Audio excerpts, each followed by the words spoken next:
Assalamualaikum warahmatullahi wabarakatuh. Kami dari kelompok 1 yang beranggotakan saya Dinestiana, Tria Handayaningrum, Khairul Umam, dan Mega Hanifah ingin mempresentasikan tentang karakteristik dan lingkungan sektor publik. Yang pertama, saya akan membahas pengertian dan ruang lingkup akuntansi sektor publik. Yang kedua, sifat dan karakteristik akuntansi sektor publik. Yang pertama, pengertian dan ruang lingkup akuntansi sektor publik.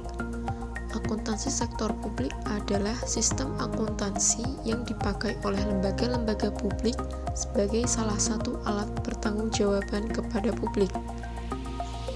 Setiap lembaga publik tentunya mendapatkan tuntutan dari masyarakat agar pengelolaan secara transparan dan bertanggung jawab yang dilakukan oleh lembaga-lembaga publik, baik akuntansi sektor pemerintahan maupun lembaga publik non-pemerintah. Ruang lingkup akuntansi sektor publik meliputi badan-badan pemerintahan, yaitu pemerintah pusat, pemerintah daerah, dan unit-unit kerja pemerintah, organisasi sukarelawan, rumah sakit, perguruan tinggi dan universitas, yayasan, lembaga swadaya masyarakat, organisasi keagamaan, organisasi politik, dan sebagainya. Yang kedua, sifat dan karakteristik akuntansi sektor publik. Akuntansi sektor publik diarahkan untuk mencapai hasil tertentu yang harus memiliki manfaat bagi publik. Dalam beberapa hal, akuntansi sektor publik berbeda dengan sektor swasta. Perbedaan sifat dan karakteristik disebabkan karena adanya perbedaan lingkungan yang mempengaruhi. Organisasi sektor publik bergerak dalam lingkungan yang sangat kompleks. Komponen lingkungan yang mempengaruhi sektor publik meliputi faktor ekonomi, politik, kultur, dan demografi. Yang ketiga, perbedaan sifat dan karakteristik organisasi sektor publik dengan sektor swasta. Sektor publik dan sektor swasta dapat dibedakan berdasarkan 6 poin berikut. Yang pertama, tujuan organisasi. Yang kedua, sumber pendanaan. Yang ketiga, pertanggungjawaban. Yang keempat, struktur organisasi. Yang kelima, karakteristik anggaran. Dan yang keenam, sistem akuntansi. Selanjutnya, yang keempat yaitu persamaan sektor publik dengan sektor swasta. Pertama, keduanya bagian dari integral dari sistem ekonomi di suatu negara. Yang kedua, keduanya dituntut menggunakan sumber daya secara ekonomis, efisien, dan efektif.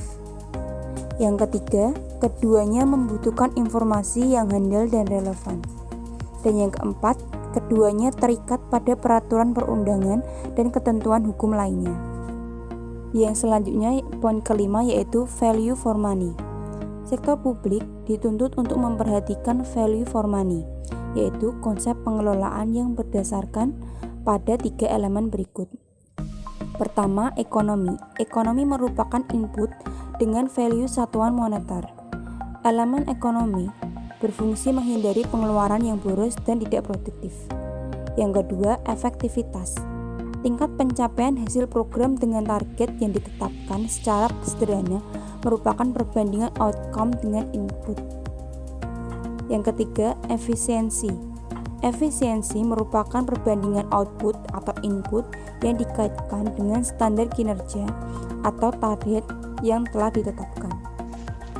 Tujuan akuntansi sektor publik. Akuntansi sektor publik memiliki tujuan yaitu penyedia informasi, pengendalian manajemen, dan akuntabilitas. Akuntansi sektor publik merupakan alat informasi baik bagi pemerintah sebagai manajemen maupun alat informasi bagi publik. Informasi akuntansi bermanfaat untuk pengambilan keputusan, terutama untuk membantu manajer dalam melakukan alokasi sumber daya. Informasi akuntansi dapat digunakan untuk menentukan biaya suatu program, proyek, atau aktivitas, serta kelayakan baik secara ekonomis maupun teknis. Dengan informasi akuntansi, pemerintah dapat menentukan biaya pelayanan yang diberikan kepada publik, menetapkan biaya standar dan harga yang akan dibebankan kepada publik atas suatu pelayanan. Perkembangan akuntansi sektor publik. Untuk memperbaiki kinerja sektor publik, perlu diadopsi beberapa praktik dan teknik manajemen yang diterapkan sektor swasta ke dalam sektor publik, seperti pengadopsian mekanisme pasar, kompetensi tender, dan privatisasi perusahaan-perusahaan publik. Lembaga sektor publik masih memiliki kesempatan yang luas untuk memperbaiki kinerja dalam memanfaatkan sumber daya secara ekonomis, efisiensi, dan efektif. Memperbaiki kinerja sektor publik memang bukan sekedar masalah teknis belaka. Akan tetapi, akuntansi sektor publik sebagai alat untuk menciptakan good public and corporate government memiliki peran yang sangat vital dan signifikan. Akuntansi sektor publik akan terus berkembang seiring dengan meningkatnya tuntutan transparansi dan akuntabilitas publik oleh lembaga-lembaga sektor publik. Akuntabilitas publik. Akuntabilitas publik adalah kewajiban pihak pemegang amanah untuk memberikan pertanggungjawaban, menyajikan, melaporkan, dan mengungkapkan segala aktivitas dan kegiatan yang menjadi tanggung jawabnya kepada pihak pemberi amanah yang memiliki hak dan kewenangan pertanggungjawaban tersebut. Akuntabilitas publik terdiri atas dua macam, yaitu 1. Akuntabilitas pertanggungjawaban vertikal. 2. Akuntabilitas pertanggungjawaban horizontal.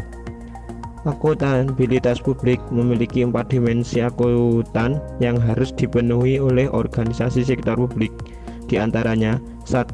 Akuntabilitas kejujuran atau akuntabilitas hukum. 2.